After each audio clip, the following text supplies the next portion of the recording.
여기 소비대차인데요. 소비대차 아까 말씀드렸듯이 한번 읽어보세요. 중요한 거는 당사자 일방이 금전, 금전이 제일 많습니다. 소비대차는.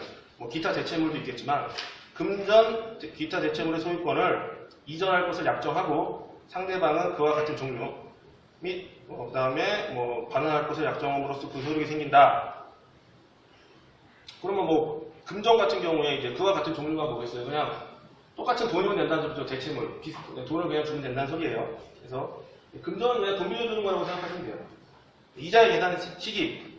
보통 우리가 저기 금전 소비대차 계약을 체결하면 이자 약정을 합니다. 이자 약정이 없을 때도 있죠. 보통 이자 약정이 없으면 당사자 간에 할 때는 연 5%고요. 상법상 상인 간에 계약을 할 때는 연 6%예요. 그래서 인도를 받은 때부터 이자를 계산해야 되는 거죠. 그래서 만약에 이자 약정을 했습니다. 그러면 그 뭐 돈을 받은 날로부터 이자가 들어가는 거죠. 예를 들면 뭐 연 10% 할 수 있잖아요. 그러면 나중에 우리가 소송을 할 때 이자 약정이 있으면 돈을 받은 그날부터 해가지고 기산을 해서 그 약정 이율을 계산합니다. 그런데 만약에 이자 약정이 없었다. 그러면 법정이율이 연 5%나 연 6%거든요. 연 5%나 연 6%를 그 다음날, 받은 다음날부터 이제 지연손해금으로 계산하거든요. 그래서 그 이자를 그런 식으로 계산을 하는 거예요. 5%, 6%를 계산할 수도 있고 약정이자가 있을 경우에는 내가 돈을 받은 그날부터 이자가 계산되고 만약에 소송을 하면 말이에요. 소장 부본 송달일 다음 날부터는 12%가 연 12%가 적용이 돼요. 그래서 우리가 만약에 평소에 뭐 연 5% 했다 그러면 연 5%의 이자를 목적물 인도 돈을 빌려준 그날로부터 소장 부본 송달일까지는 연 5%고요. 그 다음 날부터 상대방에게 그 판결 돈을 갚을 때까지 그때는 연 12% 이렇게 이자 들어가는 거예요. 자, 무이자 소비대차와 해제권. 뭐 이자 없는 소비대차는 당사자는 목적물의 이루 전에는 언제든지 계약을 해제할 수 있다. 이런 말이고요. 그러니까 뭐 그냥 그만두겠다. 언제든지 계약을 해제할 수 있다는 소리예요. 반환 시기. 차주는 약정 시기의 차용물과 같은 종류, 품질 및 수량의 물건을 반환하여야 한다. 반환 시기에 약정이 없는 때에는 대주는 상당한 기간을 정하여 반환을 채고해야 한다. 이게 뭐 돈 같은 종류가 뭐 돈 갚으라는 소리죠. 똑같은 돈으로 갚아라. 근데 약정이 없는 때 빌려준 사람은 상당한 기간을 정하여 반환을 채고하라는 소리예요. 그러니까 우리가 만약에 상대방이 뭐 언제 갚아라 이런 소리가 없었는데 돈을 안 갚잖아요. 그러면 어떻게 될지 잘 모른단 말이에요. 그러니까 이 민법 규정에 따라서 상당한 기간, 예를 들면 뭐 한 2주, 뭐 1주, 2주 정도 주고 최고라는 말이 이제 갚으라고 이제 계속 요구를 하는 거죠. 갚아라. 그럼 이거를 보통 사람들이 내용 증명을 보내야 되냐 아니면 문자를 보내야 되냐 막 이렇게 물어보시는데 문자도 되고 내용 증명도 되고 메일도 됩니다. 그런 방식으로 상대방에게 왜냐면 상당한 기간을 정하여 반환을 채고한 다음에 예를 들어 내용 증명을 이렇게 보내요. 안 갚으면 그 다음에 소송을 가는 거죠. 그래서 이 규정에 따라서 이제 하는 거예요, 사실은. 그냥 하는 게 아닙니다. 다 민법 규정이 있어요. 이게 이제 제가 금전 소비대차 계약서 차용증입니다. 간단하게 써놨는데 이거 그냥 쓰셔도 돼요. 여러분이 뭐 이런 거 그냥 비슷하게 뭐 인터넷에서 많이 있습니다. 자, 여기 중요한 거 제가 좀 이렇게 체크를 해놨는데 2조에 보면 뭐 갑의 주소로 뭐 송달하여 송금하여 지급한다 이렇게 돼 있는데 갑이 지금 돈을 빌려주는 사람이라고 치면 돈을 빌려주는 사람한테 갚는 거는 이제 지참채무, 추심채무 이렇게 해서 채권자의 주소지에서 돈을 갚을 수도 있고 채무자의 주소지에서 돈을 갚을 수도 있어요. 근데 채권자 입장에서 당연히 우리 집에서 돈을 감당하는 게 좋겠죠? 그러니까 채권자의 주소지에서 지급한다고 하면 나중에 소송을 할 때 채권자의 주소지를 관할로 해서 예를 들면 내가 서울에 살고 채무자가 함양에 있는데 채무자의 주소지에 지급을 한다 이렇게 할 수는 없잖아요. 그러니까 나중에 소송할 때도 서울에다가 하게 되면 채무자는 서울로 와야 되잖아요. 소송할 때.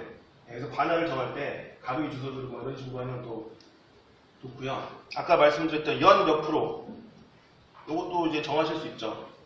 연 뭐 보통은 이제 뭐 5%를 할 수도 있고 무이자로 할 수도 있고 이자제한법에 의해서 이제 연 한 20 몇 프로 해가지고 제한이 있긴 한데 뭐 그거를 넘지 않는 이상은 여러분이 자유롭게 계약을 할 수 있습니다.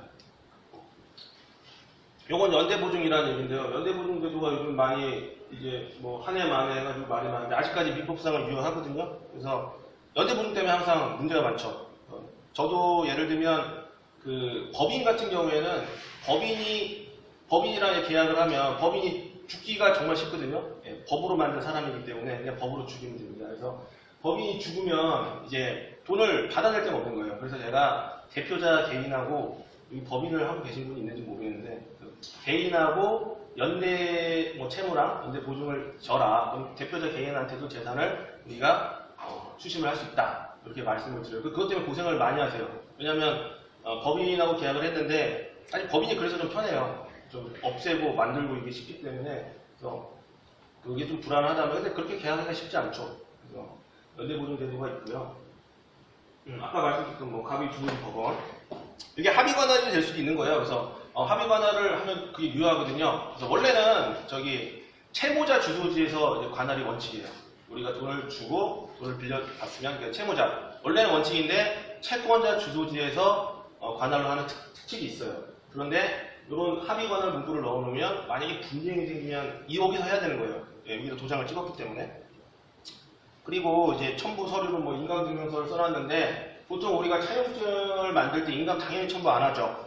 당연히 첨부 안 하는데 이게 제가 왜 이거를 얘기하냐면 웬만하면 인감증명서를 첨부하는 하는 게 괜찮다. 왜냐 주민등록번호랑 주소를 뭐 써주지만 그 주민등록번호가 맞는 자만인지 모른단 말이에요. 나중에 분쟁이 생기면 이 주민등록번호가 없다는 사람들이 있어요. 그래서 내가 이렇게 써줬는데 주민등록번호가 없다는데요? 그러면 이제 나중에 소송할 때 문제가 그렇게 커져요. 주민등록번호 무조건 알아야 되거든요. 그래서 저는 제가 만약에 계약서를 쓸 때, 계약할 때 이렇게 좀 입혀해달라고 하시는 분들이 있어요. 그럴 때 이제, 인감증명서를 좀 갖고 와서 서로 이제 비교를 좀 해보자. 이렇게 말씀을 드립니다. 그래서 인감증명서가 있으면 사실은 계약서의 위조를 주장할 수 없어요. 왜냐면 내 인감증명서가 인감도장이 옆에 들어가거든요. 그게 합치가 되면, 그거 가지고, 이거 돈을 빌렸다 안 빌렸다 이거 말을 할 수가 없는 거예요. 주민등록번호 주소가 제일 중요합니다. 그래서.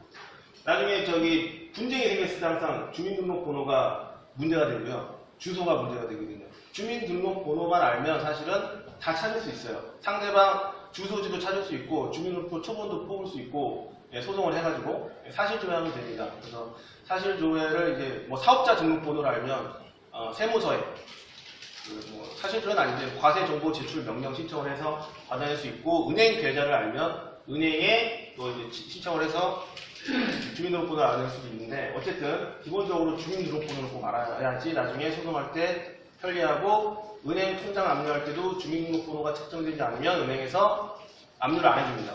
그렇기 때문에 소송할 때는 무조건 우리는 주민등록번호를 찾아내야 돼요.